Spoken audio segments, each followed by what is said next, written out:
Hey guys, in this video we'll be testing a simple Python Django REST API framework using Pytest. We'll be building a simple task API where you can create, read, update, and delete a task. So this will be using the SQLite database. So let's get started. So you see here that we have the Swagger where we have four different endpoints: get task, post tasks, get task based on ID, patch, and delete. Um, so let's get started. I have gone ahead and started up the server, but let's look at how we can test this with Postman, for example. So here we have the post create task endpoint. We have the get tasks, delete task, and get all tasks. So let's say we want to create a new task. We can do that. Let's say for simplicity, let's call it move the lawn. Yeah, and then the content we can say trim the lawn to 3 inches just for fun. So let's create this task. If everything is working fine, we should have the task that's created. Now, let's say we want to test what we have created. So let's take the ID and get the task, paste the ID here. Testing this, we can see that the task was created. We got a 200 response. Now let's get all the tasks. Actually, let's create another task so we have more than actually just one task. Let's say this task is buy t-shirts.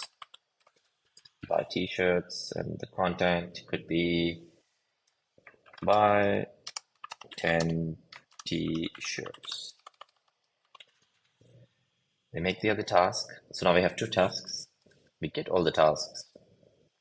I see we should have, this is an old task that I had in the database, warm up lunch. So you can see our two new tasks have been created today, 26th of April, 2023. So now say we want to delete the task.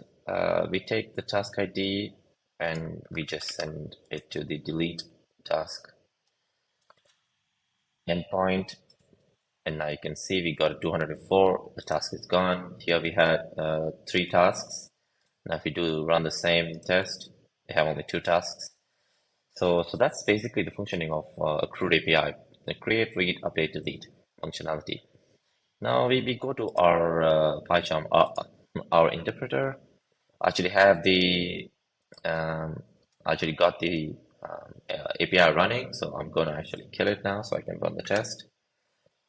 Kill it with Control C. So you see the code here. You can read through it in the article.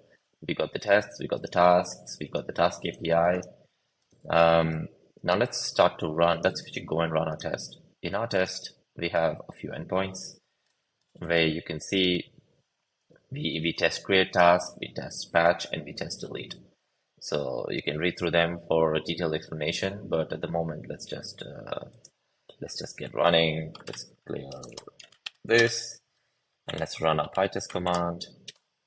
So you can see, hopefully if this runs, you can see that everything has worked.